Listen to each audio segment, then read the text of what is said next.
పరిశుద్ధము ఇప్పుడు ఎల్లప్పుడు ఏలకలు దూతరుగా పగడబడిన గొప్ప తండ్రి నీ బంగారు పాదములకు ఎలాది వేలుగా స్తోత్రములు స్తోత్రములు స్తోత్రం దేవా.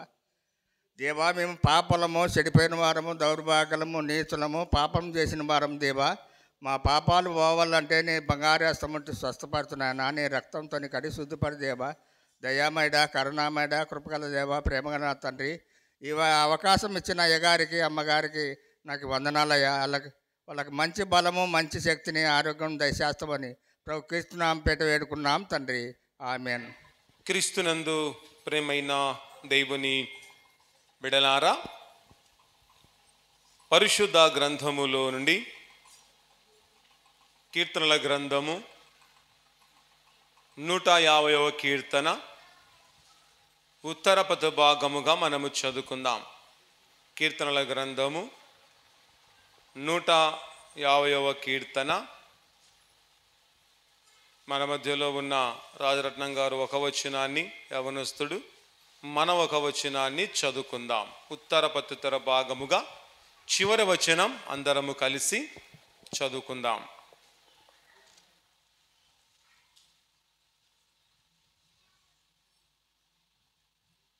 పరిశుద్ధ గ్రంథం నుండి 150వ సంకీర్తన ఉత్తర ప్రత్యుత్తర భాగంగా చదువుకుందాం.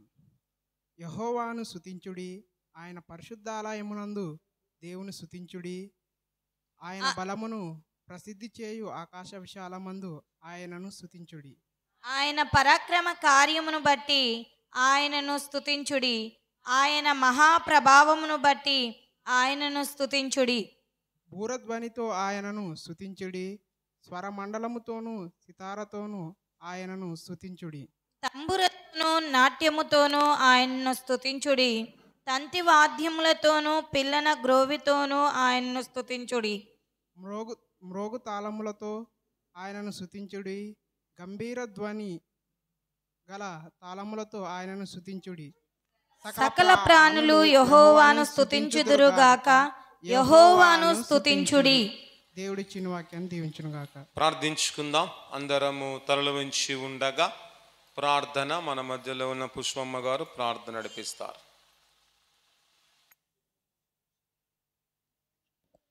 పరిశుద్ధుడైన దేవ, ప్రేమగల తండ్రి, దయగల దేవ, నీ బంగారు పాదం మట్టి స్తుతులు స్తోత్రం చెల్లిస్తున్నా తండ్రి. ప్రభా నా తండ్రి, మమ్మల్ని రాత్రి అంతా నీవే కాచి కాపాడిన విధానం బట్టి తండ్రి నీకే కృతజ్ఞత స్తుతులు చెల్లిస్తున్నా తండ్రి. అవునా ప్రభా, ఇప్పుడు వాక్యం లేకెళ్ళుచుండగా తండ్రి ప్రభా, వినగల చెవులు గ్రహించ మనసు మాకు అనుగ్రహింపచేయండి ప్రభా.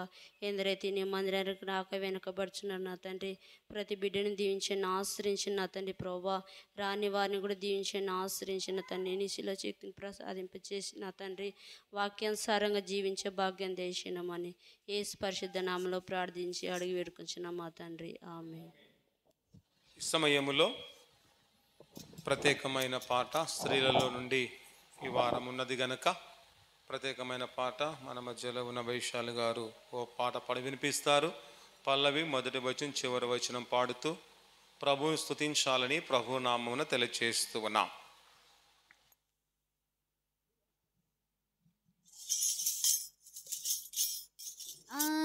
ఆకాశమందు ఆసీనుడైన ఆ దేవదేవుని కరుణా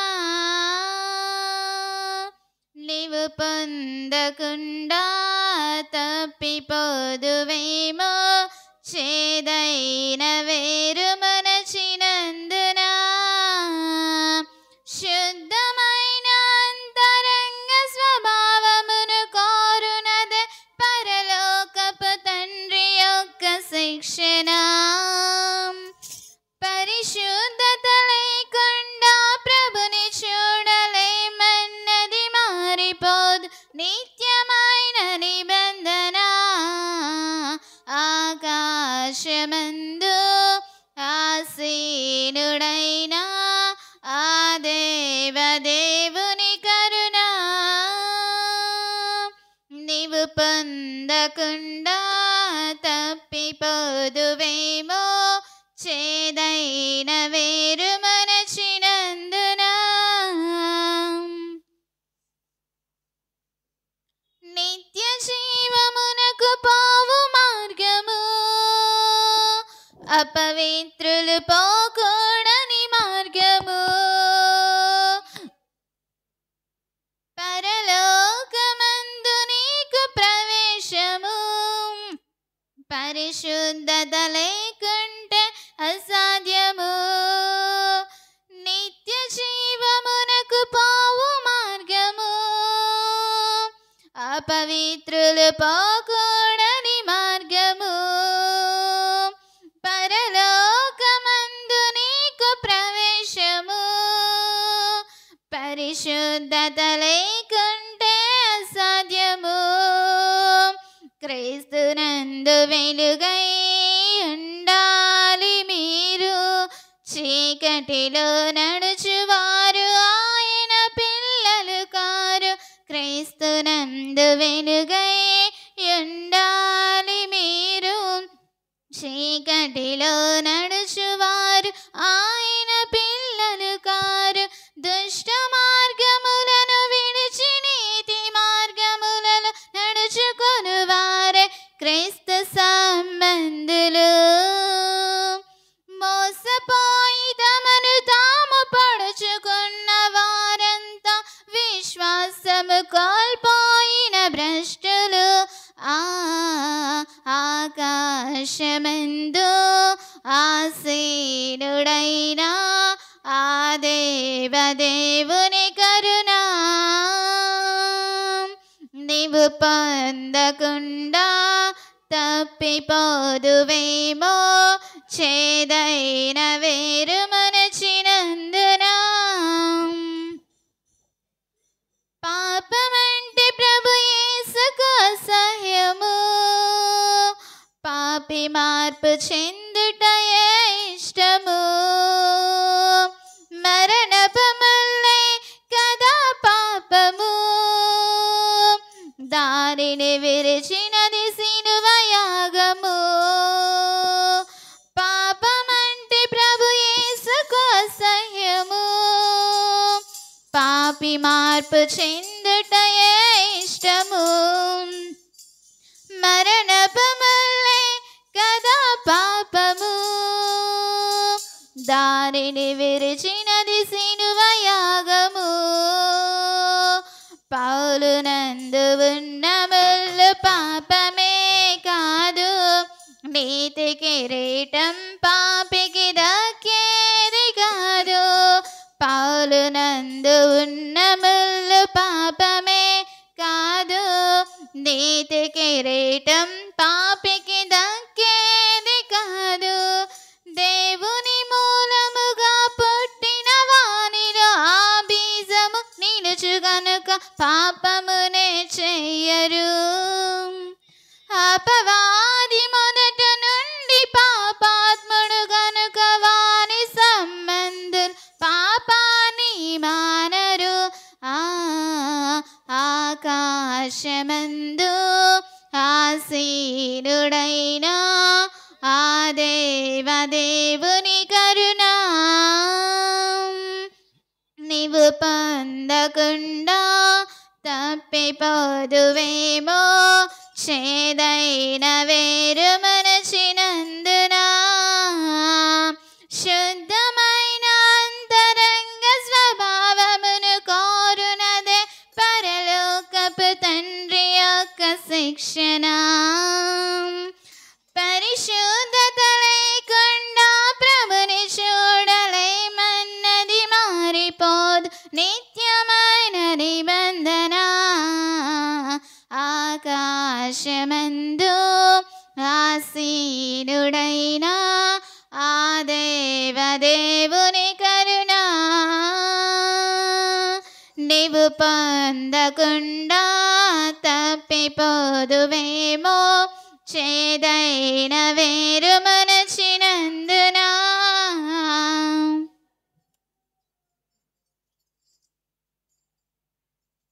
సమయంలో గట్టిగా చప్పుడులు గుర్తు విషయాలను అనుభవించాలని ప్రభునామం తెలియజేస్తున్నాం. దేవుడు ఆ బిడ్డను బహుగా దీవించి ఆశీర్వదించును గాక.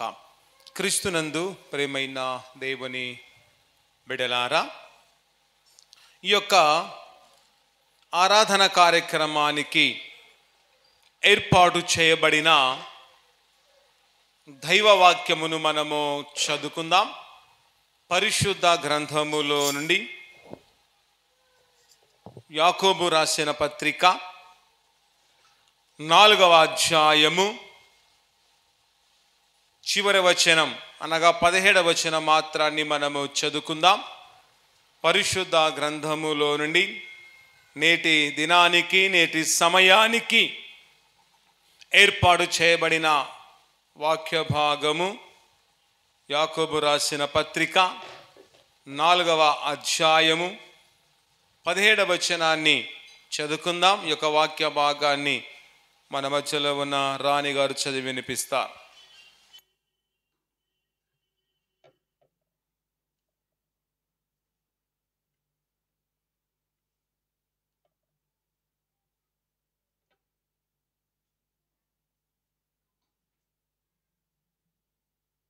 దేవుని పరిశుద్ధ గ్రంథము నుండి యాకోబు రాసిన పత్రిక 4వ అధ్యాయము 17వ వచనం చదువుకుందాం.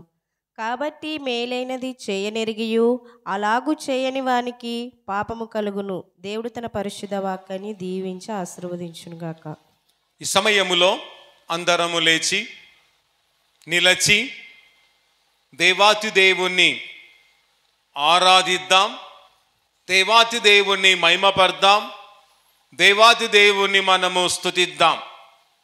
ఈ సమయములో ఎవరు కూడా అటు ఇటు చూడక ఆ దేవాతి దేవుని వైపు చూచుచ్చు, దేవుని ఆరాధించుచ్చు, దేవుని మహిమపరుస్తూ ఆయనిచ్చే ఉన్నతమైన తన దయ, ఆయనిచ్చే ఉన్నతమైన తన ఆశీర్వాదం, ఆయనిచ్చే ఉన్నతమైన తన వాగ్దానాన్ని ఈ సమయములో మనము పొందుకొని విశ్వాసముతో గొప్ప నిరీక్షణతో ఆశాభావముతో మనము ముందుకు కొనసాగుదాం. దేవా నీకు స్తోత్రాలు. రాత్రి వేళ తోడుగా ఉన్న దేవా, పగటి వేళ కూడా మీరు మాకు తోడుగా ఉండండి అని అందరూ దేవుణ్ణి స్తుతిస్తూ కొనియాడుతూ ప్రార్థిస్తూ దేవుని యొక్క బిడలుగా ఆయన సాక్షిగా మనము ముందుకు కొనసాగుదాం.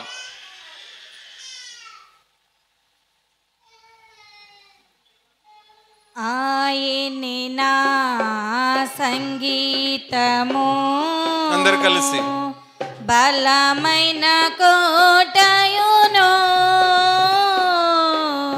జీవాధిపతియు ఆయనే, జీవిత కాలమెల్ల స్తుతించెదను, నా జీవిత కాలమెల్ల స్తుతించెదను. ఆయనే నా సంగీతము. స్తుతుల మధ్యలో నివాసం చేసే దూతల్లా పొగడే దేవుడాయనే, స్తుతుల మధ్యలో నివాసం చేసే దూతల్లా పొగడే దేవుడాయనే, వేడుచుండు భక్తుల మొరలు విని, వేడుచుండు భక్తుల మొరలు విని, దిక్కులేని పిల్లలకు దేవుడాయనే, దిక్కులేని పిల్లలకు దేవుడాయనే, ఆయనే నా సంగీతము. ఇద్దరు ముగ్గురు అందరూ కలిసి దేవుని నామమున దేవాతి దేవుడు మన మధ్యలో సంచరిస్తున్నాడు. భావించిన వారి ఇద్దరు ముగ్గురు కూడిన చోట మధ్యలోన ఆయన ఉంటున్నాడు, ఆయన మన మధ్యలో ఉంటున్నాడు. అందుకే సమయంలో దేవుని ఆరాధిద్దాం, గట్టిగా దేవుని స్తుతిద్దాం. ఏకీభవించిన వారి మధ్యలోన ఉండేదనని నా మన దేవుని, ఉండేదనని నా మన దేవుని, స్వ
కోటయును జీవాధిపతియు ఆయనే జీవిత కాలమెల్ల స్తుతించెదము నా జీవిత కాలమెల్ల స్తుతించెదను ఆయనే నా సంగీతము. అందరలా దేవుని స్తుతిస్తూ కొనియాడుతూ ప్రార్థిస్తూ ఉండగా ఆయన ఇచ్చే ఉన్నతమైన తన దయ, ఉన్నతమైన తన ఆశీర్వాదాన్ని ఈ సమయములో మనము పొందుకుందాం. దేవా మీకు స్తోత్రాలు. ఇంతవరకు నేను పాటలతో మేము స్తుతించాం. వాక్యం వినబోతున్నాగా మీ దాసులను శిలువ సాటున మరుగుపరుచుకొని మాకు కావాల్సిన శ్రేష్టమైన వర్తమానమును మీరు మాకు ప్రసాదించి మాతో మాట్లాడి మహిమ పొంది మమ్మల్ని దృఢపరిచి బలపరుచుమని ప్రతి ఒక్కరు ప్రార్థిస్తూ ప్రభువును మనము స్తుతిద్దాం. దేవానికి స్తోత్రములు నాయన. ఈ సమయములో తండ్రి మేమందరం నీ సన్నిధిలో చేరి ఉండగా మాలో ఉన్న వేదనలు, బాధలు, రోగములు, సమస్యలు ప్రభువా నీ నామములు తొలగించి సకల సమృద్ధి ఆనందమును మాకు అనుగ్రహించుమని ప్రతి ఒక్కరు ప్రార్థిద్దాం. దేవానికి స్తోత్రాలు. మాలో ఉన్న తప్పిదాలు, మాలో ఉన్న పాపం, మాలో ఉన్న వేషధారణ నీ నామములు తొలగించి పరిశుద్ధమైన జీవితం, నీకు అనుకూలమైన జీవితం, యోగ్యకరమైన జీవితం, అయా ధన్యకరమైన జీవితాన్ని మీరు మాకు ప్రసాదించుము దేవా. నీకు స్తోత్రాలు. సమయంలో వాక్యాన్ని వినబోతున్నాగా సాధన అడగించకుండా ప్రాంతములో సాతను లయపరిచి నీ కార్యములు, నీ దైవ కార్యములు, ఉన్నతమైన కార్యములు జరిగించి మమ్మల్ని బలపరచుము దేవా. మీరెంతగానో మమ్మల్ని ప్రేమిస్తున్నారు అయ్యా. ఎవరు ప్రేమించలేనంతగా, సిలువ మరణమునందునంతగా మీరు మమ్మల్ని ప్రేమించారు. మీకున్న ప్రేమ, మీకున్న ప్రేమను బట్టి, మీకున్న త్యాగాన్ని బట్టి, మీకున్న మంచి మనస్సును బట్టి నీకే స్తుతులు నాయన, నీకే కృతజ్ఞతలని దేవునికి ఎంతగానో కృతజ్ఞత చెల్లిస్తూ దేవాది దేవుణ్ణి మహిమపరుస్తూ ఆరాధించుచు విశ్వాసముతో, గొప్ప నిరీక్షణతో, ఆశాభావముతో మనం ముందుకు వెళదాం అని ప్రార్థిస్తూ ఉంటుండగా ప్రార్థన మన మధ్యలో ఉన్న ఆనందరాజు గారు మన ప్రార్థన నడిపిస్తారు.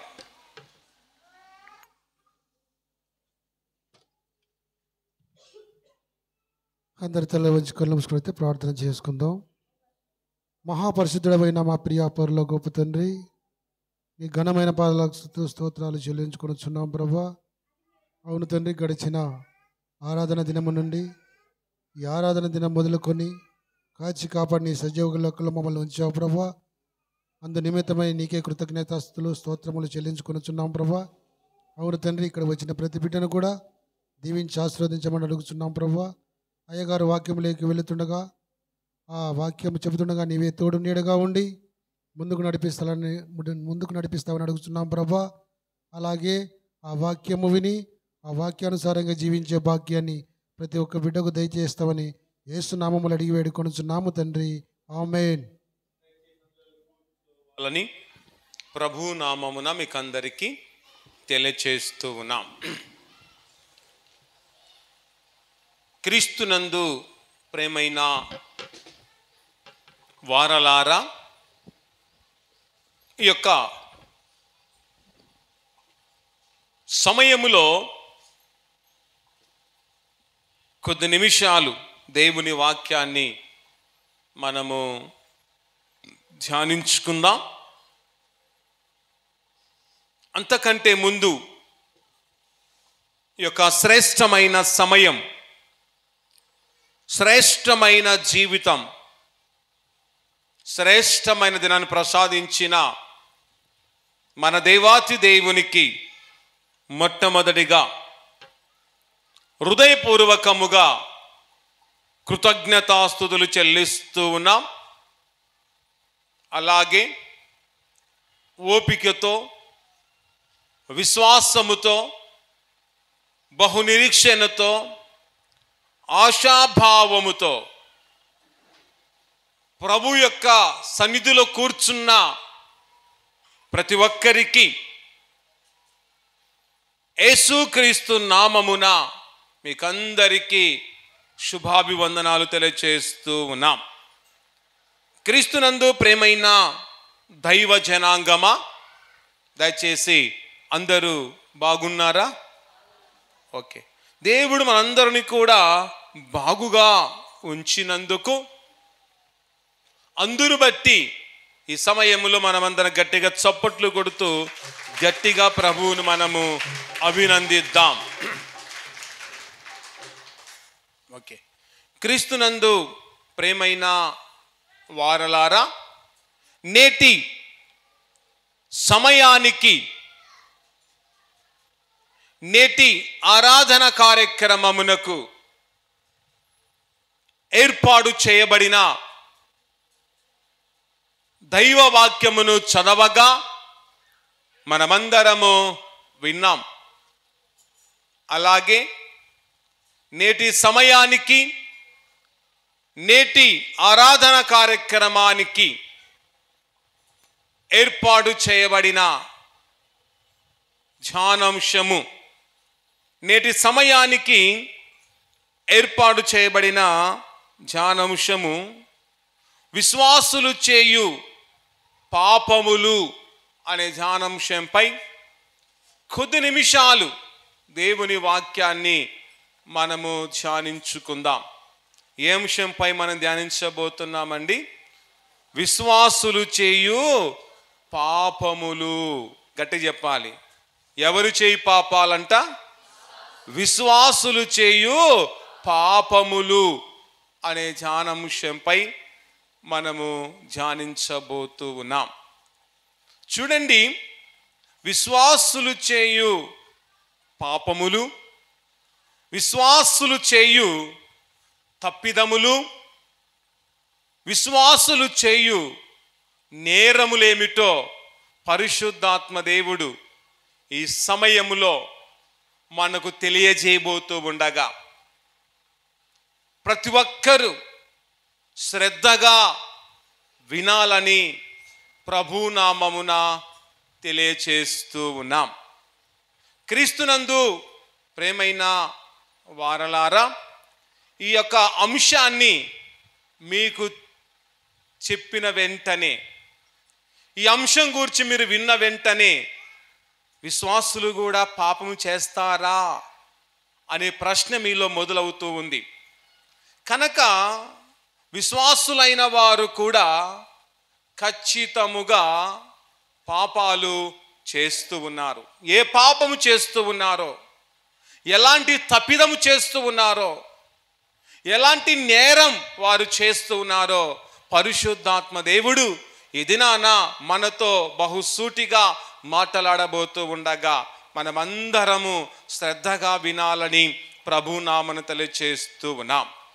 క్రీస్తునందు ప్రేమైన వారలారా, చూడండి, విశ్వాసులు చేయు చూడండి మొట్టమొదటి పాపము, విశ్వాసులు చేయు మొట్టమొదటి తప్పిదము, విశ్వాసులు చేయు మొట్టమొదటి నేరం ఏమిటి అంటే మేలైనది చేయనెరిగి అలాగు చేయకుండుట పాపము. ఏది పాపం అంటండి? మేలైనది చేయనెరిగి అలాగు చేయకుండుట పాపము. చాలామంది విశ్వాసులుగా పిలబడుతూ, పరిశుద్ధులుగా పిలబడుతూ, నీతిమంతులుగా పిలువబడుతూ మేలైనది చేయనెరిగి అలాగు చేయకపోవటం ద్వారా ఏం చేస్తున్నారంటమ్మా? పాపము చేస్తూ ఉన్నారు.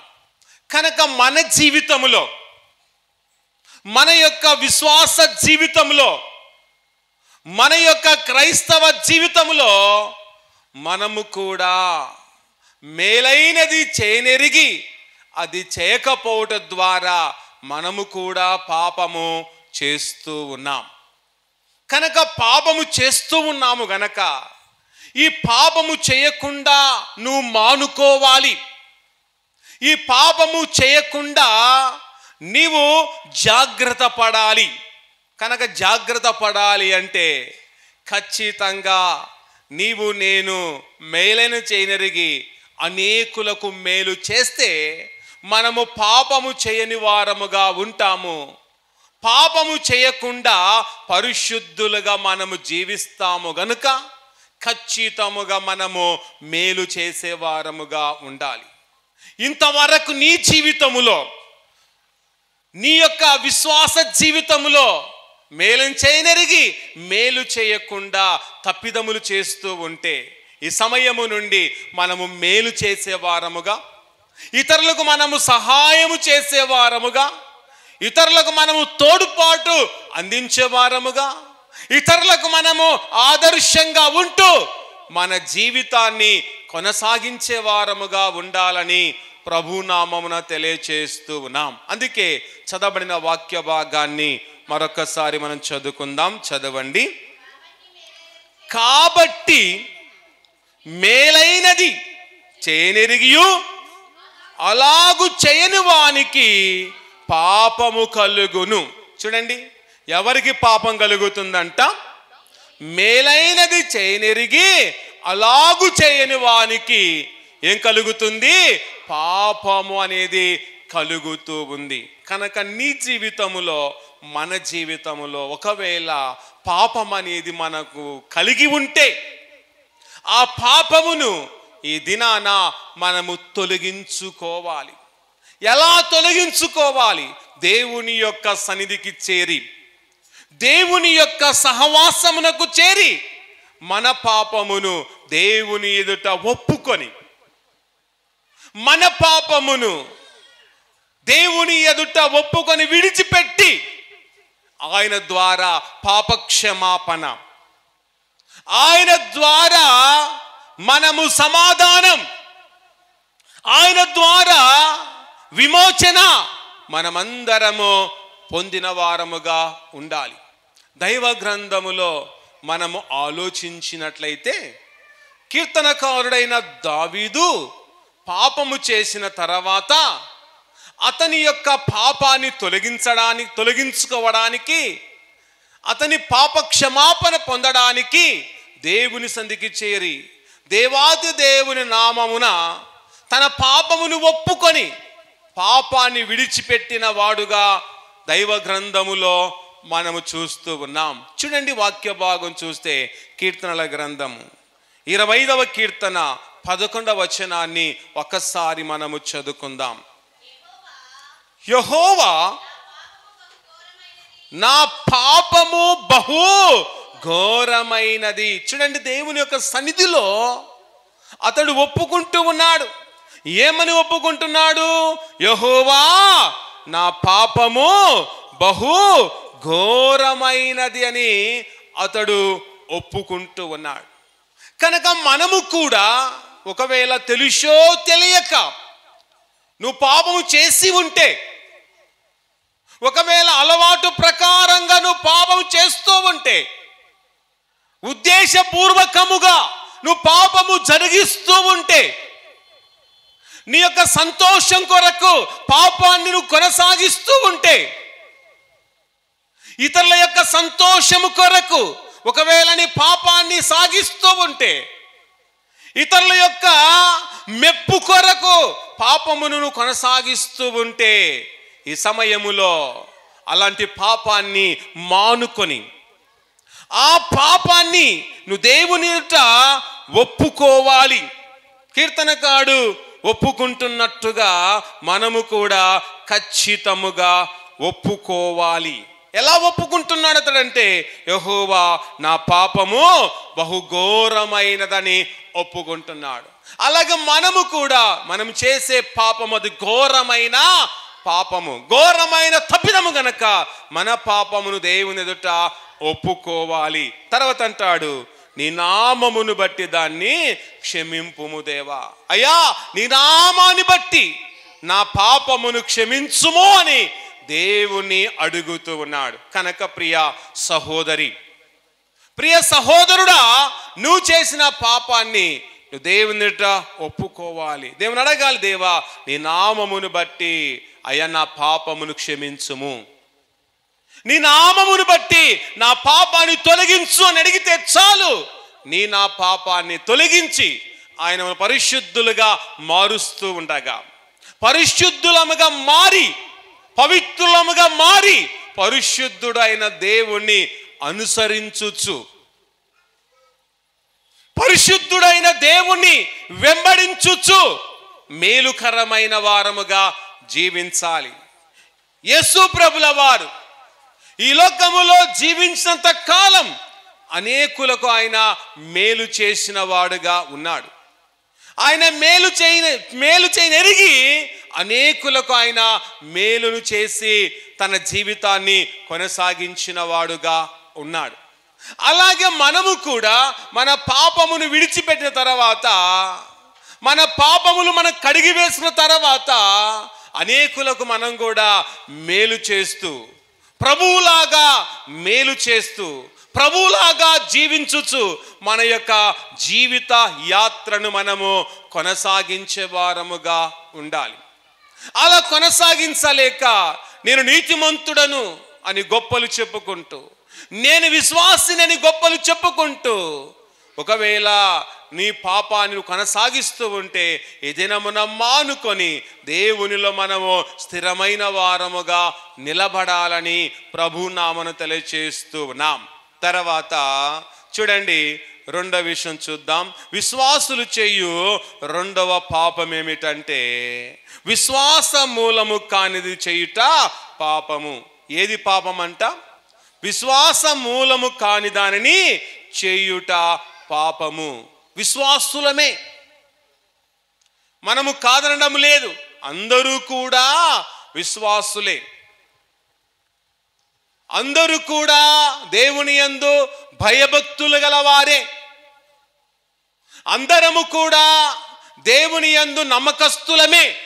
అయినప్పటికీ కూడా మనము చేసే పని ఎలా ఉంది అంటే విశ్వాస మూలము కాని పనులను ఎన్నెన్నో మనము జరిగిస్తూ ఉన్నాం. లోకములో విశ్వాస మూలము కాని పనులు చాలా ఉన్నాయి. వాటన్నిటిని మనము జరిగిస్తూ నేను విశ్వాసినండి అని కాలరెగరేసే వారు చాలామంది ఉన్నారు. విశ్వాస మూలము కాని పనులు చేస్తూ నేను భక్తి గల దానను, నేను నమ్మకస్తుడను, నేను నిజమైన క్రైస్తవుడను, నేను నమ్మకమైన వాడను, నమ్మకమైన దానని లోకములో నీవు విర్రవీగుతూ ఉన్నావు. నీ విరువిగుతనం ఒకవేళ నీది నమ్మకమైన జీవితంగా ఉంటే మంచిది, కానీ నమ్మకమైన జీవితం అని చెప్పుకుంటూ విశ్వాస మూలము కాని పనులు, విశ్వాస మూలము కాని కార్యాలు నువ్వెన్నో చేస్తున్నావు గనక అది పాపము, అది నేరము అని మనము జ్ఞాపకము చేసుకోవాలి. కనుక జ్ఞాపకము చేసుకోలేక ఇవన్నీ కూడా జరిగిస్తూ నువ్వు దేవుని ఎదుట నువ్వు పాపము జరిగిస్తూ ఉన్నావు. విశ్వాసివే, కాదనడం లేదు, కానీ నువ్వు పాపం చేస్తున్నావు అనేది ఈ సమయంలో దేవుడు నీకు గుర్తు చేస్తున్నాడు. అనుకుంటున్నారు నేను ఎప్పుడు పాపం చేయడం లేదులే, నేను చాలా పవిత్రంగా ఉన్నాను అనుకుంటున్నావు, నేను చాలా నిజాయితీగా ఉన్నాను అనుకుంటున్నావు. ఇది చేసేది పాపము కాదా? విశ్వాస మూలం కాని దాన్ని చేయుట పాపము కాదా అని ప్రభువు మనల్ని అడుగుతూ ఉండగా ఈ సమయంలో ఇక నుంచి అయినా విశ్వాస మూలమైన పనిని జరిగించాలి, దేవునికి అనుకూలమైన పనిని జరిగించాలి, దేవునికి ఇష్టకరమైన పనులు చేసి దేవునికి ఇష్టమైన వారముగా మనము బ్రతకాలని ప్రభువు మనల్ని విషయంలో ఆశిస్తూ ఉన్నాడనేది మనము తెలుసుకోవాలి. అందుకే దైవ గ్రంథములు చూడండి, రోమీలకు రాసిన పత్రిక 14వ అధ్యాయము 23వ వచనాన్ని మనము చదువుకుందాం. చదవండి, చదవండి గట్టిగా. అనుమానించువాడు తినిన ఎడల విశ్వాసము లేకుండా తినును గనుక దోషి అను తీర్పు పొందును. విశ్వాస మూలము కానిది ఏదో అదే పాపము. ఏది పాపం అంటండి? విశ్వాస మూలము కానిది ఏదో అదే పాపము. కనుక విశ్వాస మూలము కానివి నువ్వెన్నెన్నో చేస్తున్నావు, నీ జీవితంలో ఎన్నో జరిగిస్తున్నావు, కానీ నేను పాపము చేయడము లేదులే అని అనుకుంటున్నావు. కానీ నువ్వేం చేస్తున్నావు? పాపము జరిగిస్తూనే ఉన్నావు. నేను విశ్వాసిని, నేను పాపము చేయడము లేదు అనుకుంటున్నావు, కానీ ఏం చేస్తున్నావు? నీకు తెలియకుండానే నీవు పాపం అనేది చేస్తూ ఉన్నావు. కనుక ఈ విషయంలో మనము జాగ్రత్త వహిద్దాం. ఈ విషయంలో జాగ్రత్త వహించి ఏదైనా పని చేయాలనుకున్నప్పుడు అది విశ్వాసం మూలముదా కానిదా అని గ్రహించాలి. గ్రహించిన తర్వాత పని చేయుటకు నీవు పూనుకోవాలి. అలా పూనుకుంటే దేవుడు నిన్ను మెచ్చుకుంటాడు. నువ్వు చేసే పని ఎలాంటిదో అవగాహనతో చెయ్యాలి. అవగాహన లేకుండా చేయుట నీకు నష్టము. నువ్వు నడిచే మార్గములో అవగాహన ఉండాలి. నువ్వు వెళుతున్న త్రోవలో నీకు అవగాహన ఉండాలి. నువ్వు మాట్లాడుతున్న మాటలో అవగాహన ఉండాలి. నీ ఆలోచనలో కూడా అవగాహన ఉంటే ఏ తప్పిదము చేయలేవు, ఏ పాపము చేయకుండా నిన్ను నీవు క్రమపరుచుకుంటావు.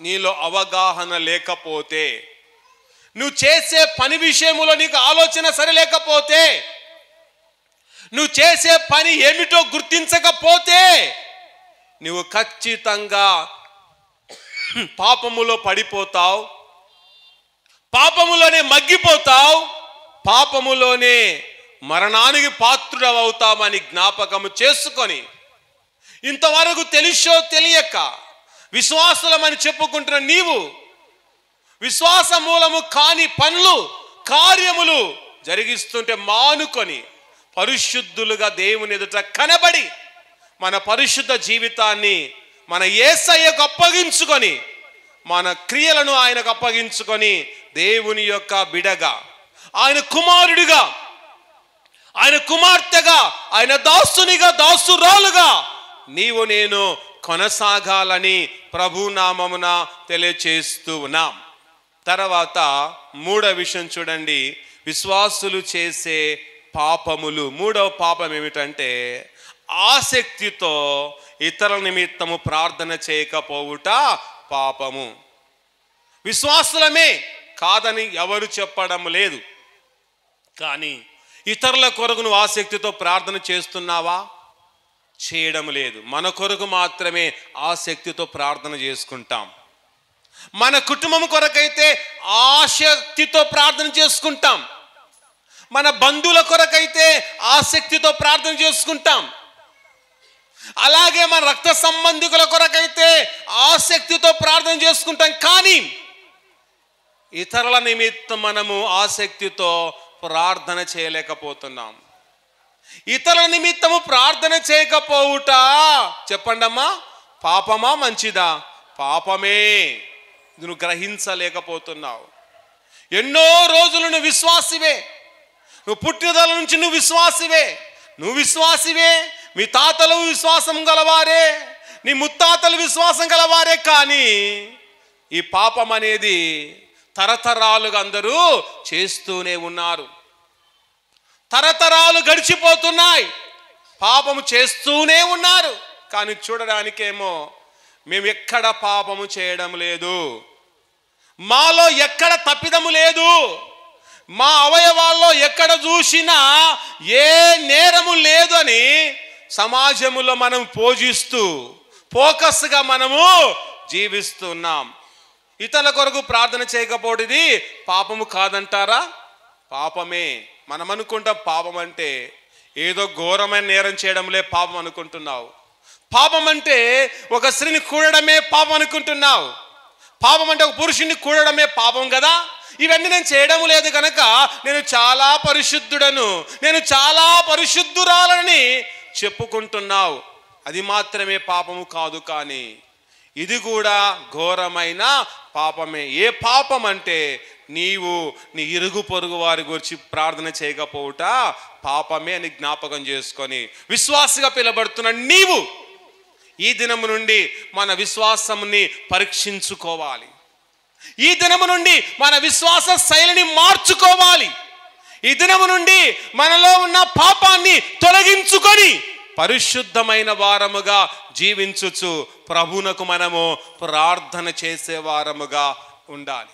దైవ గ్రంథములో ఒక వ్యక్తి గుర్తించాడండి. ఏం గుర్తించాడు అంటే, అయ్యో ఇతరుల కొరకు నేను ప్రార్థన చేయకపోతే నేను పాపం చేసిన వాడు అవుతాను గుర్తించి ఇతరుల కొరకు అతడు ప్రార్థించిన వాడుగా ఉన్నాడు.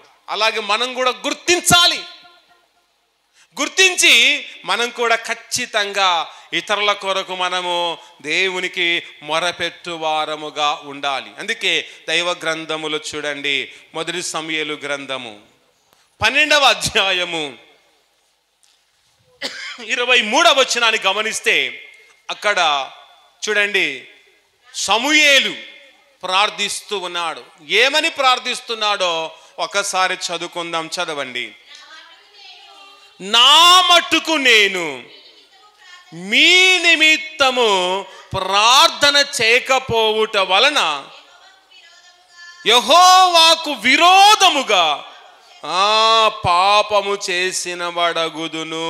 చూడండి, ఒకటే గుర్తించాడు, నేను మీ నిమిత్తము ప్రార్థన చేయకపోవుట యెహోవాకు విరోధముగా పాపము చేసిన వడగుదునని ఇశ్రాయేలు ప్రజల నిమిత్తము అతడు ప్రార్థిస్తూ ఉన్నాడు. సమూయేలు ఎవరి నిమిత్తం ప్రార్థిస్తున్నాడంటమ్మా? ఇశ్రాయేలు ప్రజల నిమిత్తం ప్రార్థిస్తున్నాడు. అయ్యో, నేను ఈ ప్రజల నిమిత్తం ప్రార్థించకపోతే యెహోవాకు విరోధంగా పాపం చేసిన అవుతానని తెలుసుకొని గ్రహించి ఇశ్రాయేలు ప్రజల కొరకు అతడు ప్రార్థిస్తూ ఉన్నాడు. ఈరోజు నువ్వు గ్రహించాలి. ఇంతవరకు నీ కొరకు నీ కుటుంబం కొరకు ప్రార్థిస్తూ కాలాన్ని వెళ్ళబుచ్చుతున్నావేమో.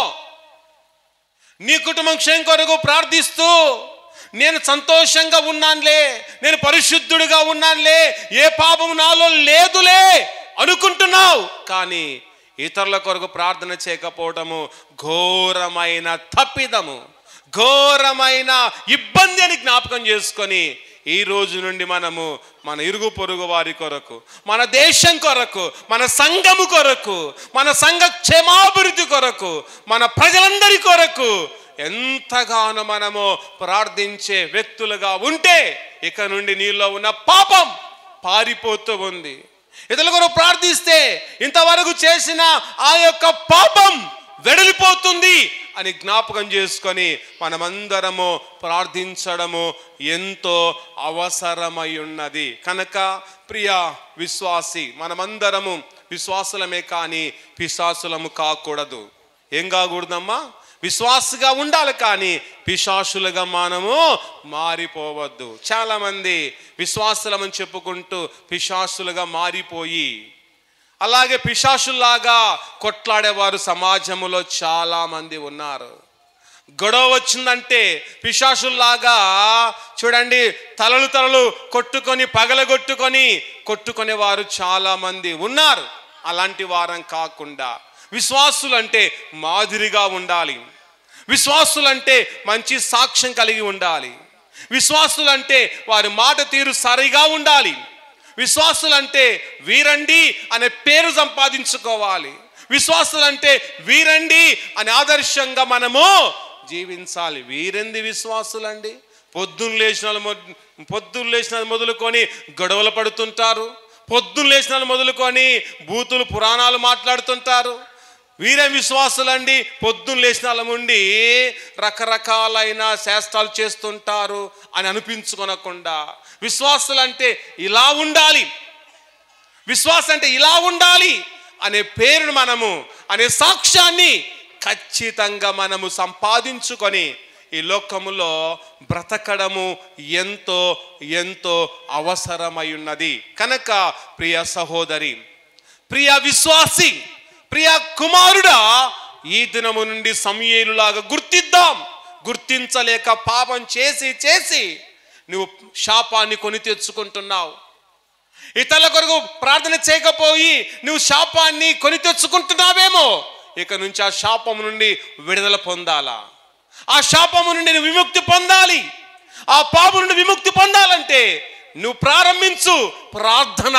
అందరి కొరకు ప్రార్థించడానికి నువ్వు సంసిద్ధుడుగా ఉండాలి. నీ కొరకు నువ్వు ప్రార్థించుకుంటే అది స్వార్థం, స్వార్థపూరితమైన ప్రార్థన దేవుడు వినడు. దేవుడు ఎవరి ప్రార్థన వింటాడంటే మంచిగా యథార్థముగా ప్రార్థిస్తే అలాంటి వారి ప్రార్థన దేవుడు వింటాడు. వినిన తర్వాత నీకేమి కావాలో ఆ కోరికను దేవుడు నెరవేరుస్తాడు.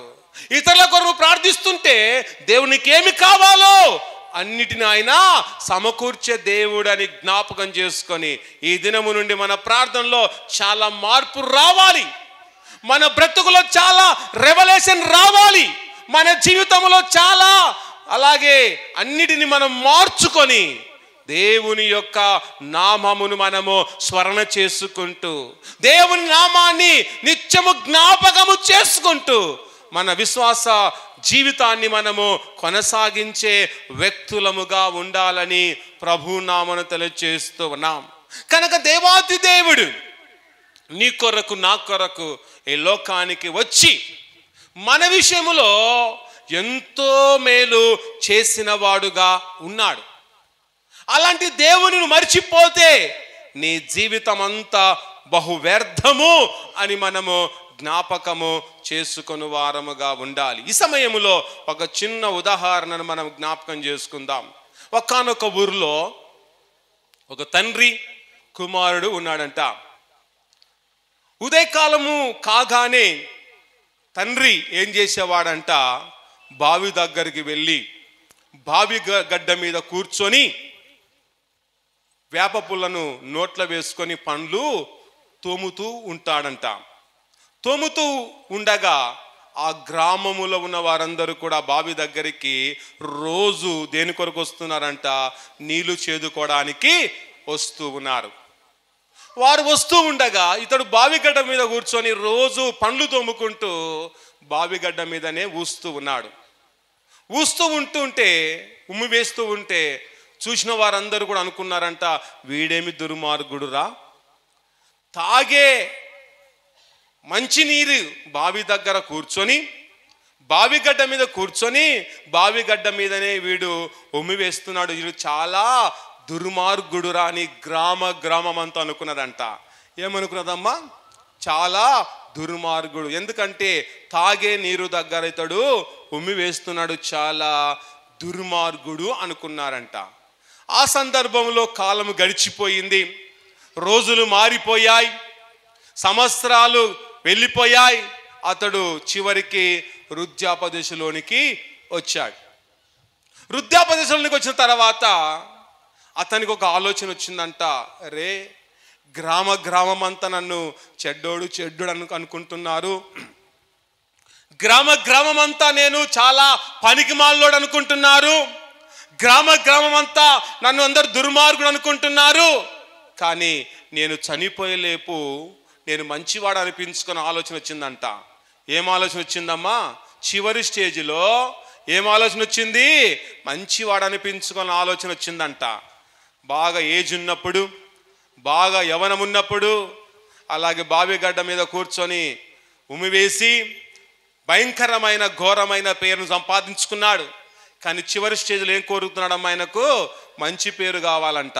ఏ పేరమ్మా, మంచి పేరు కావాలి అని ఆశ వచ్చింది. ఆ సమయంలో ఎలా చేయాలి అని ఆలోచించి తన కుమారుని పిలిచాడంట. పిలిచి, రే గ్రామం అంతా నన్ను చెడ్డోడు అనుకుంటుందిరా, నువ్వేం చేస్తావో తెలియదు, తెల్లారలోపు అందరు నన్ను మంచివాడు అనాలి, నువ్వేం చేస్తావో నాకు తెలియదని కుమారుడు చెప్పాడంట. చెప్పిన వెంటనే కుమారుడనంట, అదెంత నాయన, తెల్లారేలోపు ఖచ్చితంగా నేను అందరూ మంచివారంటారు అని చెప్పాడంట. ఇది చాలరా నాకు అన్నాడంట. సరే నువ్వు పండుకొని హ్యాపీగా నిద్రపోతుండు, చూడు తెల్లవారే లోపు అందరుగా నేను మంచివాడు అనకపోతే నేను నీ కొడుకును కానే కాదు అన్నాడంట. ఇది చాలరా నా జీవితానికి ధన్యత, నేను హ్యాపీగా చనిపోతా అన్నాడంట. సరేని కుమారుడు యథావిధిగా తన తండ్రి నడిచిన బాటలోనే ఎక్కడికి వెళ్ళి కూర్చున్నాడమ్మా? బావిగడ్డ మీద కూర్చున్నాడు. బావిగడ్డ మీద కూర్చొని అందరూ వస్తూ ఉండగా ఇతడు కూడా పండ్లు తోముతున్నాడు. పండ్లు తోముతూ ఉండగా అందరూ బావిగడ్డ దగ్గరికి, బావి దగ్గర రాగానే ఈడు ఏకంగా బావిలోనే ఉమిలించాడంట. ఏం చేసినాడమ్మా? ఈడు ఏకంగా బావిలోనే ఉమివేశాడంట. చూసిన వారందరూ ఏమన్నారంట? అరే, ఈయనకంటే వాని తండ్రే, ఏమన్నారమ్మా? వీనికంటే వాని తండ్రే మంచోడురా. వాడన్న బావిగడ్డ మీద ఊస్తే వీడు ఏకంగా బావిలోనే ఊస్తూ ఉన్నాడు, ఉమ్మివేస్తున్నాడు. కనుక వీనికంటే వాని తండ్రే మేలురా, వాడే మంచోడురా అన్నాడంట. చూడండి ప్రేమైన దేవుని బిడ్డలారా, తన తండ్రిని మంచివాడు అనిపించుకోవడానికి, తన తండ్రికి మంచి పేరు తేవాలనే ఉద్దేశంతో కొడుకు ఏమైపోయాడమ్మా? ఏమైపోయాడు? చెడ్డవాడైపోయాడు. అలాగే యేసు ప్రభుల వారు మనల్ని రక్షించడానికి, మనల్ని కాపాడడానికి ఆయన నీ కొరకు నా కొరకు ఆయన చూడండి ఒక పాపిగా మారి, ఆయన ఒక పాపిగా మారి నీ కొరకు నా కొరకు సిలువలో మరణించి మనందరినీ కూడా ఏం చేశాడండి? నీతిమంతులుగా మార్చాడు. పాపములో ఉన్న మనలను, శాపములో ఉన్న మనలను, ఇబ్బందుల్లో ఉంటున్న మనను, దేవుని ఉగ్రతకు లోనయ్యున్న మనలను యేసు ప్రభుల వారి లోకానికి వచ్చి వీటన్నిటిలో నుండి విడిపించి మనల్ని మంచివారిగా చేయాలని, మన నీతిమంతులుగా మార్చాలని, మనం పరిశుద్ధులుగా మారాలని, మనం ఉన్నతమైన వారుగా ఉండాలని ఉద్దేశముతో ఆయన మన కొరకు చనిపోయి మనందరం నీతిమంతులుగా, చెడ్డవారిగా ఉన్న మనను మంచివారుగా చేసి ఉన్నాడు గనక అలాంటి దేవుని మనము విడవకుండా ఆ దేవుని యందు భయభక్తులు కలిగి ఇంకా మనకు ప్రభు మంచి పేరు ఇచ్చినప్పుడు ఆ మంచి పేరును బట్టి జీవించాలి. మంచి జీవితాన్ని ఇచ్చినప్పుడు ఆ జీవితం బట్టి జీవించాలి. కానీ మరలా నేను అదే జీవితంకి వెళ్తా, మరలా పాపని కుంపట్లోకి వెళ్తా, మరలా చెడ్డ పేరు సంపాదించుకుంటుంటే అది నీ కర్మాని జ్ఞాపకం చేసుకొని దేవుడిచ్చిన స్వచ్ఛమైన జీవితం, దేవుడిచ్చిన విలువైన జీవితం, మంచి పేరును పట్టుకొని మనమందరము ముందు కొనసాగే నిజమైన క్రైస్తవులుగా ఉండాలని ప్రభు నామమున తెలియచేస్తూ ఉన్నాం. తర్వాత 4వ విషయం చూడండి. విశ్వాసులు చేయు 4వ పాపం ఏమిటంటే రాబడిలో దశమ భాగం ఇవ్వకపోవుట పాపమే. నీ నా రాబడిలో అనగా నీ నా సంపాదనలో ఏమి ఇవ్వకపోవుట పాపం అండి? దశమ భాగం ఇవ్వకపోవుట కూడా పాపం. ఇది కూడా పాపమా సార్ అంటే ఇది కూడా పాపమే. అది నా మాట కాదు, దైవ గ్రంథములో రాయబడిన మాట. అయ్యో దశమ భాగం ఇవ్వకపోవడం కూడా పాపమా?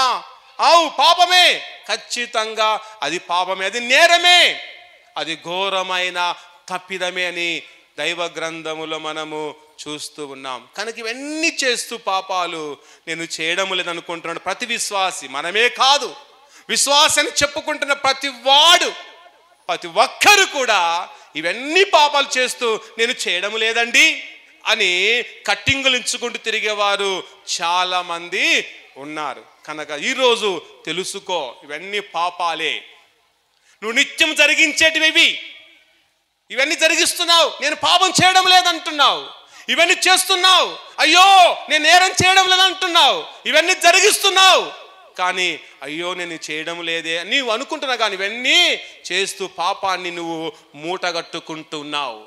ఏం కట్టుకుంటున్నావమ్మా? పాపాన్ని నువ్వు మూట కట్టుకుంటున్నావు. కనుక పాపం వల్ల వచ్చే జీతం ఏంటి? మరణమే. మరణాన్ని నీ వెంట తీసుకుని వెళ్తున్నావు. నేను విశ్వాసిని కదా, నాకు మరణం రాదనుకుంటున్నావేమో.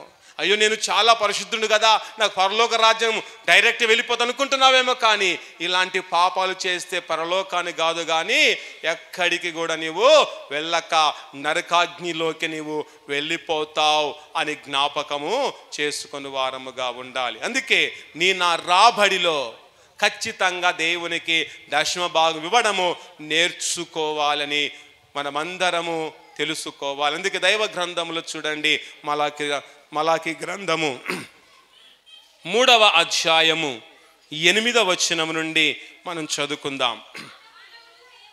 ఆ మానవుడు దేవుని యొద్ద దొంగులునా అనే క్వశ్చన్ మార్క్ అక్కడ చూస్తున్నామండి. ఏ మార్క్ అంట అది?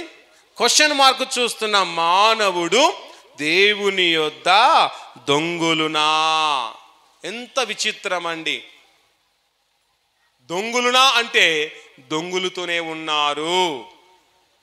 మానవులైన వారు దేవుని ఎదుట ఖచ్చితంగా దొంగులుతూనే ఉన్నారు. తర్వాత చదవండి. అయితే మీరు నా యొద్ద దొంగిలితిరి, మీరు నా యొద్ద దొంగిలితిరి, ఓ ఇశ్రాయేలు ప్రజలారా మీరు నా యొద్ద దొంగిలితిరి అంటున్నాడు. తర్వాత దేని విషయములో మేము నీ యొద్ద దొంగిలితమని మీరందరూ 10వ భాగమును ప్రతిష్టర్పణలు ఇవ్వక దొంగిలితిరి. ఏం దొంగిలి ఉన్నారంట వారు? 10వ భాగమును ప్రతిష్టర్పణలు ఇవ్వక ఏం చేశారంట వారు? దొంగిలిన వారుగా ఉన్నారు. అంటే వీరు ఎవరు సొమ్మును దొంగులుతున్నారమ్మా? దేవుని యొక్క సొమ్మును వారు దొంగులుతూ ఉన్నారు. వారు మాత్రమే కాదు, మనము కూడా దేవుని యొక్క సొమ్ము మనము దొంగులుతూ దేవుని ఎదుట ఒక దొంగగా మారుతున్నాం. ఈరోజు నువ్వు దేవునికి దశమభాగం ఇవ్వకపోతే నువ్వు దేవుని ఎదుట ఒక దొంగవే. దొంగగా ఉంటున్న నీవు, నేను దొంగను కాదు, నేను మంచివాడనని ఒకవేళ మంచి అనే ముసుగును ధరించుకొని కాలాన్ని వెళ్ళబుచ్చుతున్నావు. జాగ్రత్త. నువ్వు దేవుని ఎదుట దొంగవని జ్ఞాపకము చేసుకోవాలి. ఎప్పుడు ఈ బిరుదు నీ నుండి తొలగిపోతుంది, ఈ దొంగనే పేరు ఎప్పుడు నువ్వు పోగొట్టుకుంటావంటే నువ్వు దశమ భాగం ఇచ్చినప్పుడే ఆ దొంగ అనే పేరు పోతుంది. నువ్వు ఇవ్వకుండా ఉన్నావంటే జీవితాంతము నువ్వు దొంగవే దొంగవే దొంగవే అని జ్ఞాపకము చేసుకుని వారుగా ఉండాలి. చూడండి, అలాగే లోకములో జిల్లా స్థాయి దొంగలను మనం చూస్తుంటాం, రాష్ట్ర స్థాయి దొంగలను చూస్తుంటాం, అంతర్జాతీయ దొంగలను కూడా మనం చూస్తూ ఉంటాం. వీరందరూ కూడా ఎవరి దగ్గర దొంగతనం చేస్తారమ్మా? మనుషుల దగ్గర దొంగతనం చేస్తారు. అంతర్రాష్ట్ర దొంగలు, అలాగే పెద్ద పెద్ద గజ దొంగలు ఎవరి దగ్గర దొంగతనం చేస్తారు? మనుషుల దగ్గర దొంగతనం చేస్తారు. కానీ మనమైతే ఎవరి దగ్గర దొంగతనం చేస్తున్నాం? దేవుని ఎదుటని మనము దొంగతనం చేస్తున్నాం. దేవుని యొక్క సొమ్ముని మనం దోచేస్తున్నామంటే ఎవరు ఘోరమైన గజ దొంగలండి? మనమంటారా? అంతర్రాష్ట్ర దొంగలంటారా? మనమే. వారికంటే ఘోరమైన దొంగల మనమే. ఎందుకంటే వారన్నా మనుషుల దగ్గర దోస్తున్నారు, మనం ఏకంగా దేవుని సొమ్మును దోషిస్తున్నామంటే వారే ఒకవేళ మంచివారు అనుకోవచ్చు, కానీ మనమే ఘోరమైన గజ దొంగలము. ఘోరమైన నేరస్తులు ఎవరు? మనమే అని జ్ఞాపకం చేసుకొని ఇక నుంచైనా దశమ భాగం ఇవ్వడం నేర్చుకుందాం. ఈరోజు 100 రూపాయలు సంపాదిస్తే దాంట్లో 10 రూపాయలు ఎవరిదండి? దేవునిది. నువ్వు దేవునికి ఇచ్చి వేయాలి. అది నీ సొమ్ము కానే కాదు. ఆ సొమ్ము వాడుకున్నంత నీకు నష్టాలు తప్ప, నీకు రోగాలు తప్ప మరొక్కటి రానే రాదు. అందుకే 10వ భాగము ఖచ్చితంగా ఇవ్వాలి. 100 సంపాదిస్తే 10 రూపాయలు దేవునికి ఇచ్చి వేయాలి. నువ్వు 200 సంపాదిస్తే 20 రూపాయలు ఖచ్చితంగా దేవునికి ఇవ్వాలి. 1000 రూపాయలు సంపాదిస్తే వారానికి 1000 రూపాయలు సంపాదిస్తే ఏమి ఇవ్వాలి? వారము రోజు ఖచ్చితంగా దేవునికి 100 ఇవ్వాలి. ఇవ్వాలంటే ఇవ్వాలి. అది నీ సొత్తు కాదు, మీ తాత సొత్తు కాదు, మీ నాయన సొత్తు కాదు, మీ అమ్మ సొత్తు కాదు. అది ఎవరి సొత్తు కాదు. ఎవరి సొత్తు అంటే అది దేవుని యొక్క సొత్తు గనక దేవుని సొత్తు దేవునికి ఇవ్వాలి. కానీ ఆ సొత్తు కూడా, ఆ సొమ్ము కూడా నేనే వాడుకుంటా అంటే నీ కర్మ.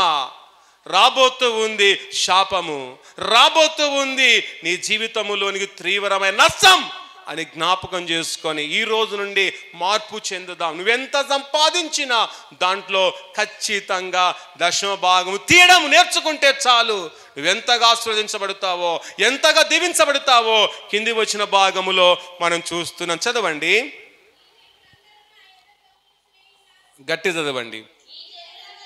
ఈ జనులందరూ నా యొద్ద దొంగిలుచునే ఉన్నారు, వీరు శాపగ్రస్తులై ఉన్నారు. దశమ భాగం దొంగ వారందరూ ఏమై ఉన్నారంటన్నా? శాపగ్రస్తులు. శాపగ్రస్తము రాగానే జీవితంలో కోలుకోవడము చాలా కష్టం అండి. శాపం అనేది వస్తే ఇంక జీవితంలో కుటుంబము కానీ ఎవరు కానీ తేరుకోలేరు. ఆ శాపం అనేది రాకముందే జాగ్రత్త వహిస్తే మంచిది. నువ్వు సేవ్ అవుతావు. లేదు కాదు కూడా అన్నావు అనుకో, దేవునికి శాపం వస్తే నీ జీవితంలో ఏది మిగలదు. నీ జీవితంలో మిగేది ఒక దుఃఖమే, వేదననే మిగులుతుంది అని జ్ఞాపకము చేసుకుని వారముగా ఉండాలి. తర్వాత చదవండి. నా మందిరములో ఆహారముండునట్లు 10వ భాగమంతయు నా మందు నిధిలోనికి తీసుకుని రండి. దీన్ని చేసి మీరు నన్ను శోధించినడలా ఆకాశవాక్యలను విప్పే పట్టజలంత విస్తారమైన దీవెనలు కుమ్మరించదను. ఎప్పుడైతే దేవుని యొక్క మందిరములోనికి మన దశమ భాగం తీసుకొస్తామో, దేవుని యొక్క మందిరములోనికి మన సంపాదనలో 10వ భాగం తీసుకొచ్చి ఇస్తామో, అప్పుడు దేవుడు ఏం చేస్తాడంట అండి? ఆకాశ వాక్యలను విప్పి పట్టాజాలం దీవెనలు ఆయన కుమ్మరిస్తాడు. అలా కుమ్మరించినప్పుడు నువ్వు ఎంతగా దీవించబడతావో, లెక్కలేనంతగా దీవించబడతావు, లెక్కలేనంతగా ఆశీర్వదింపబడతావు అని జ్ఞాపకం చేసుకొని, ఈ ఆశీర్వాదం కావాలా లేక ఆయన సొమ్మును దోసుకొని ఒకవేళ శాపగ్రస్తంగా జీవించాలో, ఒకవేళ నీవే ఆలోచించుకొని నీవే కోరుకొని సరైన మార్గంలో నడిచి దేవుడిచ్చే ఉన్నతమైన ఆశీర్వాదం కొరకు ఎదురు చూద్దాం. విశ్వాసులమే. కానీ ఈ దొంగతనం ఏందండి? దశమ భాగం దొంగిలించడం దొంగతనం కాదా? విశ్వాసులమే, కాదనడం లేదు. ఇలాంటి పనులు చేయడము మంచిదా అనేది ఒకసారి మనము ఆలోచించుకొని మనము వెల్లువారముగా ఉండాలి. తర్వాత 5వ విషయం చూడండి. చివరిగా విశ్వాసులు చేయు 5వ పాపము ఏమిటంటే ఆజ్ఞ అతిక్రమమే పాపము. ఏ పాపం అంటమ్మా? ఆజ్ఞ అతిక్రమే పాపం. అంటే దేవుని యొక్క ఆజ్ఞ పాటించకపోవడమే, దేవుని మాట వినకపోవుటయే పాపము. అర్రని దేవుని మాట వినకపోవట కూడా పాపమా? నిజం, పాపమే. నువ్వు చేయడం లేదే, దేవుని మాట నువ్వు సరిగి వింటున్నావా? ఎక్కడ కూడా వినడం లేదు. అందుకే నువ్వు పాపం చేస్తూనే ఉన్నావు.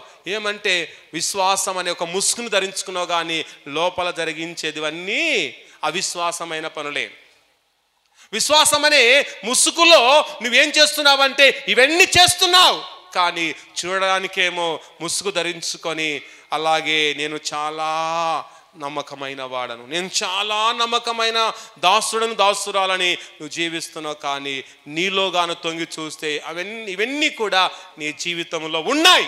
ఇవన్నీ దినాన నువ్వు తొలగించుకుంటే నిజమైన విశ్వాసిగా నిలబడతావు. ఇవన్నీ తొలగించుకుంటే నువ్వు నిజమైన క్రైస్తవుడుగా లోకములో ఉంటావు. ఇవన్నీ నీలో ఉంచుకుంటే నీ కర్మ నీవే పతనానికి తీసుకువెళుతున్నావని ఎరిగిన వారముగా మనం ఉండాలి. అందుకే దైవ గ్రంథములో చూడండి, యోహాను రాసిన మొదటి పత్రిక 3వ అధ్యాయము 4వ వచనాన్ని ఒక్కసారి చదువుకుందాం. చదవండి. పాపము చేయు ప్రతివాడును ఆజ్ఞ అతిక్రమించు. చూడండి, పాపము చేసే ప్రతివాడు ఏం అతిక్రమిస్తున్నాడంటమ్మా? ఆజ్ఞను అతిక్రమిస్తూ ఉన్నాడు. తర్వాత ఆజ్ఞ అతిక్రమమే పాపము. ఏదంట పాపం అంట? ఆజ్ఞ అతిక్రమమే పాపము. గనక ప్రియ సహోదరి సహోదరుడా, ఎన్నిసార్లు దేవుని ఆజ్ఞ అతిక్రమిస్తున్నావో నీకు తెలుసా? దేవుని మాటను ఎన్నిసార్లు వినకుండా తిరుగుతున్నావో తెలుసా? తెలియడం లేదు.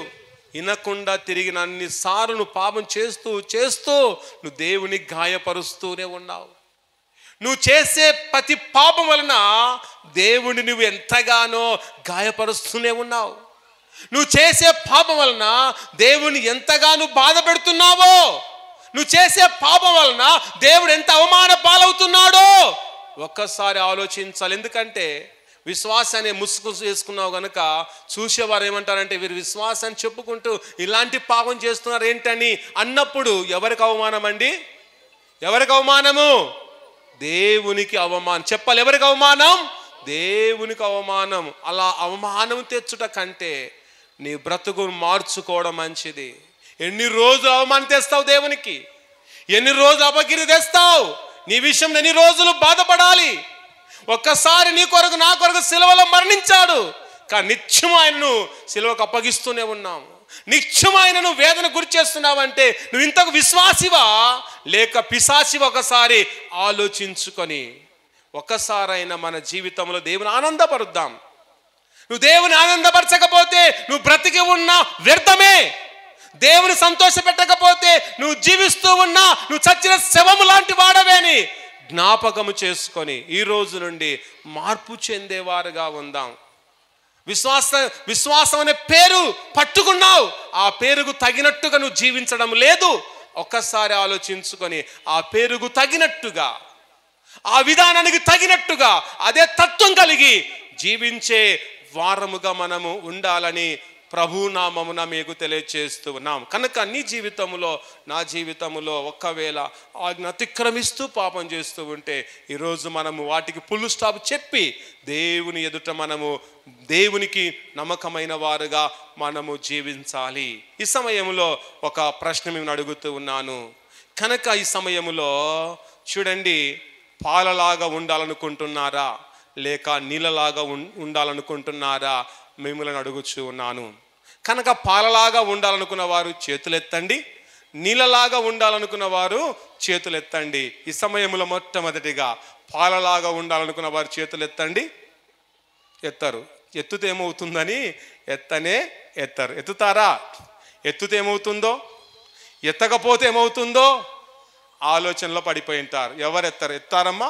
నేను పాలలాగా ఉంటాన్న వారు ఎవరైనా చేతులు ఎత్తండి. ఎత్తారు. సరే, నీళ్ళలాగా ఉంటానన్న వారి చేతులు ఎత్తండి. అది కూడా ఎత్తారు. ఇది ఎత్తితే ఏమవుతుందో, అది ఎత్తితే ఏమవుతుందని అందరూ మౌనంగా ఉంటారు. అంటే ఎందుకు రిస్కులో పడాలి? ఎత్తి ఎందుకు రిస్కులో పడాలి? మరసంగా ఉంటే వేసిన ప్రశ్నకు సారే సమాధానం చెప్తాడు కదా, అప్పుడు చూద్దాములే అనే ఆలోచనలో మీరందరూ ఉన్నారు. వాస్తవం కాదమ్మా? వాస్తవమే. కనుక వేసిన సారే సమాధానం చెప్తాలే, ఎందుకు చెప్పాలి, మనం ఎందుకు చెప్పాలి అని మనం అనుకుంటాం. అలా ఉండకుండా ఏదో ఒక దానికి మనం ఓటేయాలి. పాలకన్నా ఓటేయాలి, లేదా నీళ్ళ కన్నా ఓటేయాలి. లేదు సార్ 2 దాంట్లో ఓటేస్తామంటే 2 దాంట్లో ఓటేయండి. వేస్తారమ్మా? 2 దాంట్లో ఓటేస్తారా? మనం ఓటేసేటప్పుడు ఒక బ్యాలెట్ పేపర్ ఇస్తారనుకోండి. ఆ బ్యాలెట్ పేపర్లో 2 దాంట్లోకి వచ్చేస్తే ఓటు చెల్లుతుందా? చెల్లదు. చెల్లని ఓటుగా మిగిలిపోతుంది. ఓటు చెల్లాలంటే ఒకే దానికి వేయాలి. నువ్వు ఏ దానికి వేస్తున్నావో, ఏ దానికి వేసినా ఒకే దానికి వేస్తే చెల్లుతుంది. కానీ 2 దానిలోకి వేస్తే అది చెల్లని ఓటుగా మిగిలిపోతూ ఉంది. సరే, 2 దానిలోకి వేయరు, ఒకదానికి వేయరు, దేనికి వేయరు. కానీ ఈ సమయంలో నేను మీకు తెలియచేస్తాను. చూడండి, పాలు ఉన్నాయి. ఒక పాలను గ్లాసులోనికి మనం తీసుకుందాం. తర్వాత ఒక గ్లాసులోనికి నీళ్లను తీసుకుందాం.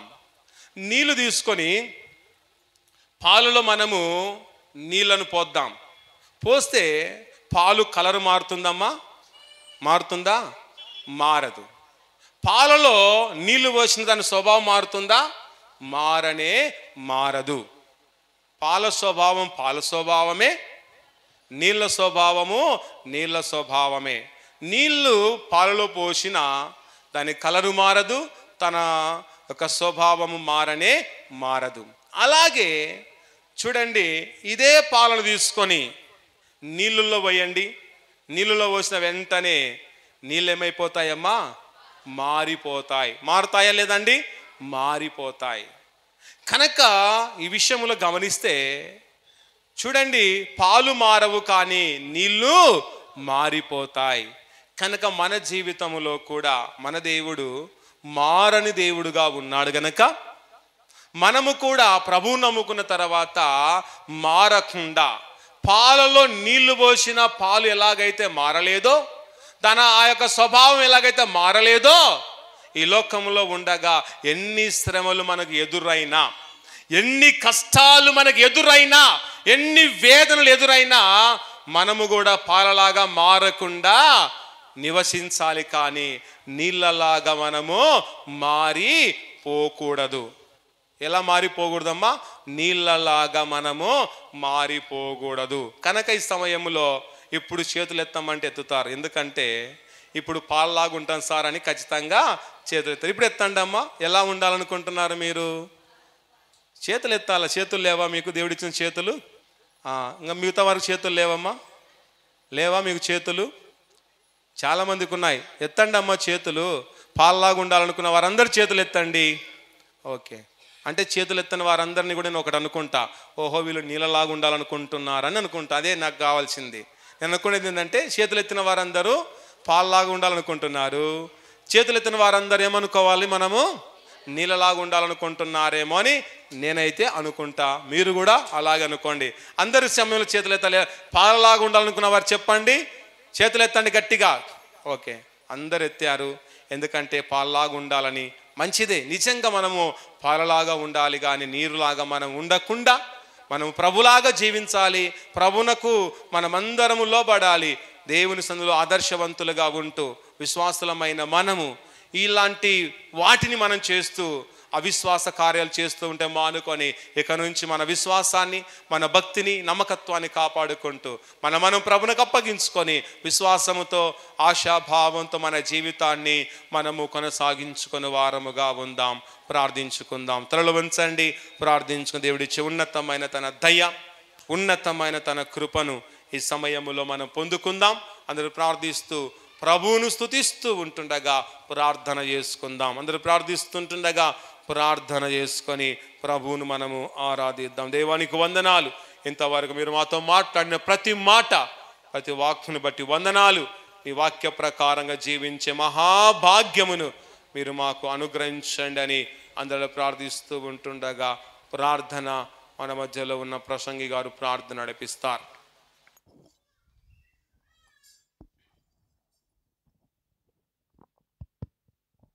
అందరితో లోంచినట్లయితే ప్రార్థన చేసుకుందాం.